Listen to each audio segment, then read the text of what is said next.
Good morning and welcome back. Where am I today? Take a look around. I don't know if too many of you have had a chance to see this place. This is Mr. Jordan's office. So shh, we won't tell him that I took over for a little while. But let me tell you, I would not want his job right now. All right, so today, my recommendations for chapter books are the Berenstain Bears. How many of you knew that they had chapter books? I know you've read some of the other little half-point books, but they have chapter books that range all the way from the high 3s to the upper 4s. So these are probably more appropriate for our 3rd, 4th, and 5th grade, but there's a lot to choose from. So Berenstain Bears chapter books.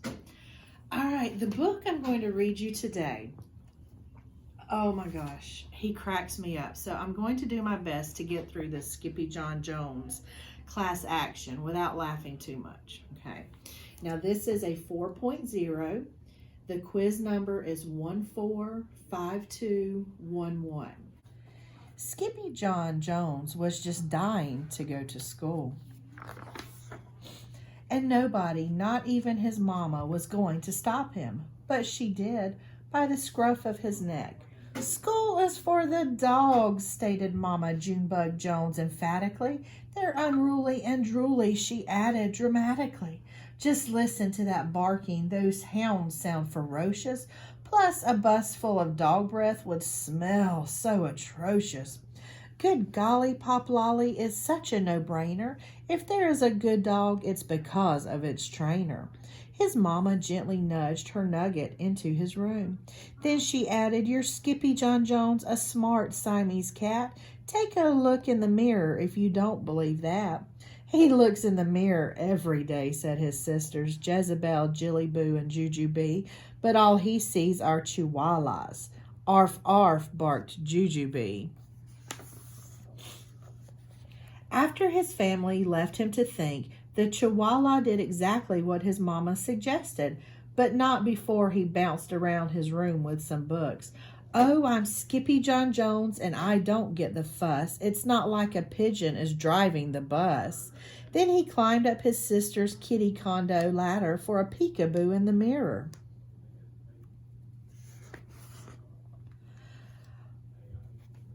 "Holy Julio," squealed the kitty boy. "How many chihuahuas am I?" he wondered out loud. Then he took a deep breath, and using his very best Spanish accent, he answered, "As many as your head can handle, hombre."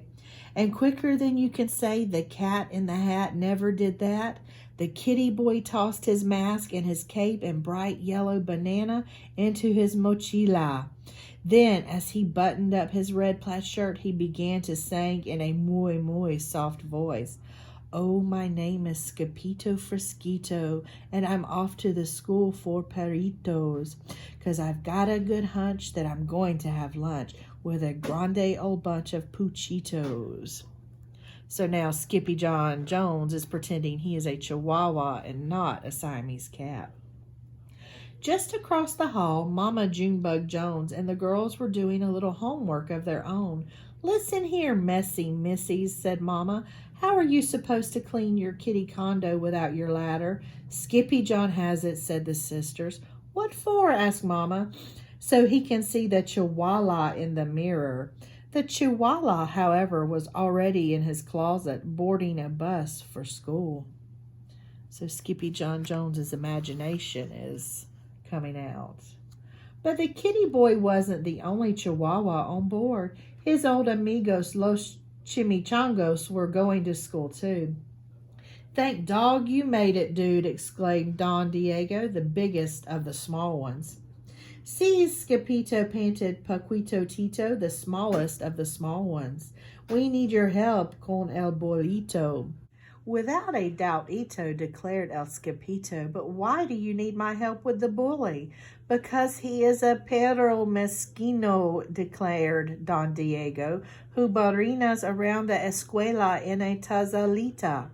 "He spins around the school in a tiny teacup?" exclaimed the kitty boy in shock.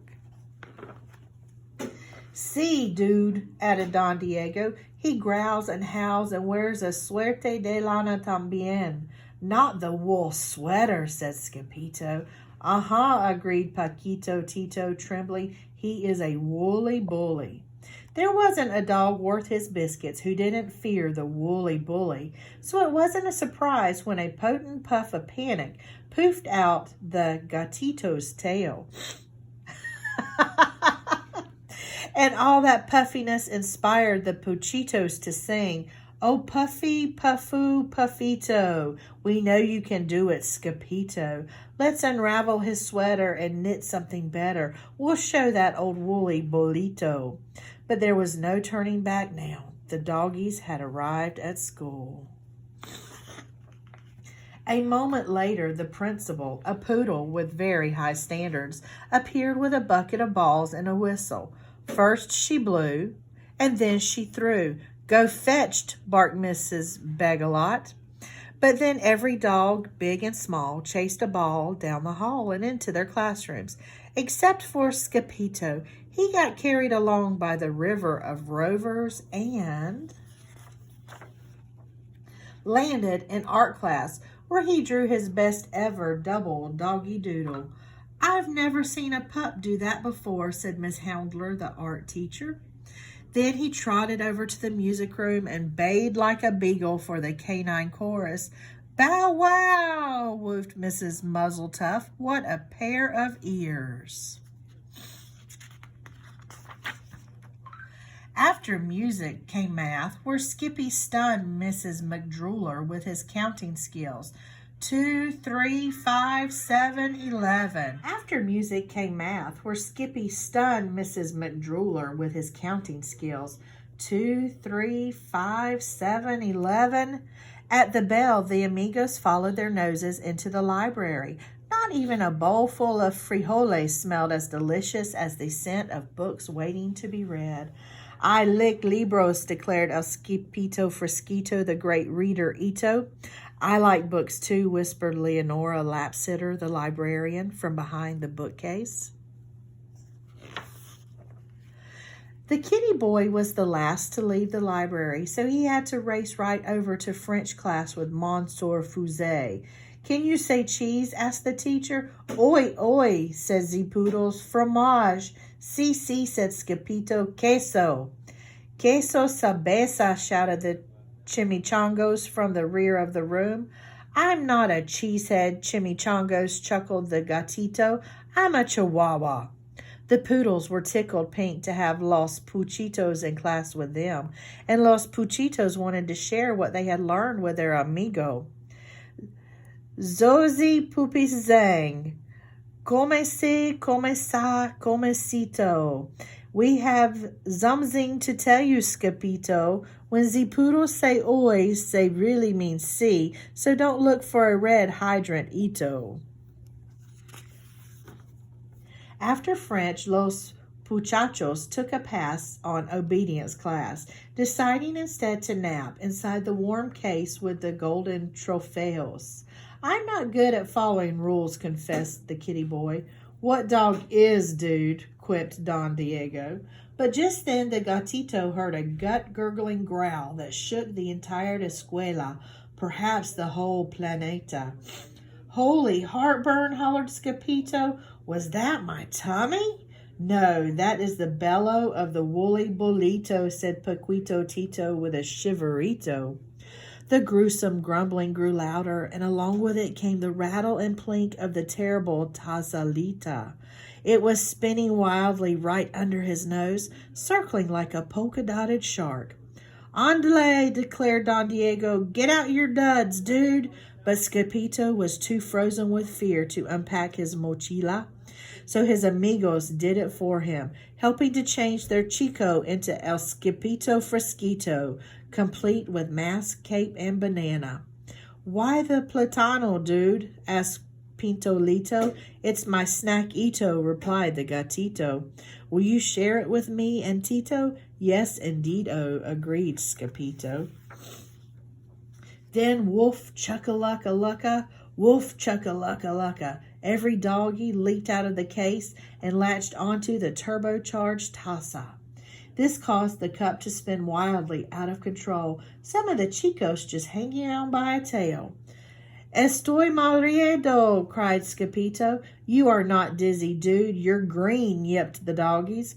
The whirling dervish of a dog-filled teacup cut a mean path of destruction past the principal's office and spun straight on into the lunch bunch like a bowling ball. Strike Ito, shouted the Puchitos. And strike it did. Smash, crackle, and pop. The twirling Tazalita crashed right into a table and broke apart, exposing the ferocious Fuzzy for what he really was, a teeny-tiny, itsy-bitsy, wool-wearing teacup chihuahua. Dude, declared Skippyjon, you're no bigger than a bugito. But the bugito's only reply was a gut-gurgling growl greater than the hounds had ever heard before. Is that your tummy? asked Skippyjon. Sí, replied the bolito. Tengo mucho hambre. I'm hungry too, agreed the gatito, but you can have my plantano. This act of kindness made the chimichangos pull out their jump rope right in the middle of the mess. Peanut butter and belly buttons, chunky cherry pits. The woolly bully's taza has broken into bits.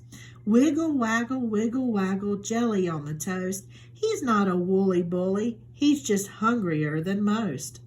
Just then, Mrs. Begalot stomped into the lunchroom. I smell a cat, she bellowed. That cat better scat. Then out came the whistle. First she blew, and then she threw a bright yellow ball down the hall, which every dog, big and small, began to chase. Except for Skippyjon. He wasn't chasing the ball. He was running for his life. First Skippy tripped, and then he slipped on the banana peel and slid straight out of his closet and back into the arms of his mama, Junebug Jones. What in the woolly white willies have you been up to, Mr. Whistle Whiskers? asked Mama. He broke my teacup, whined Jilly Boo, and he ate my banana, claimed Jezebel. That's 'cause he went to school with the Chihuahuas, explained Jujubee. Later that night, after every Fuzzy fell asleep, the kitty boy was good for one last bounce. Oh, I'm Skippyjon Jones, and I couldn't say it better. A dog is not a bully just because he wears a sweater. Then he bounced over to his mama and gave her a beso, a kiss she felt straight through the layers of her quilt. Good night, little dipper, said the very sleepy mama. Good night, Mama, said the very sleepy kitten. Okay, I hope you got a chuckle out of me trying to pronounce all those Spanish words because I was chuckling inside at myself. I know I butchered some of them, but anyway, you get the idea. His books have a lot of Spanish, but it also explains what those words mean. There are lots more books in this series of the Skippyjon Jones, and his imagination is just so funny because he wants to be a little chihuahua, and he's a Siamese cat. So I hope you enjoyed Skippyjon Jones class action. Have a fantastic day, and remember, do something nice for someone.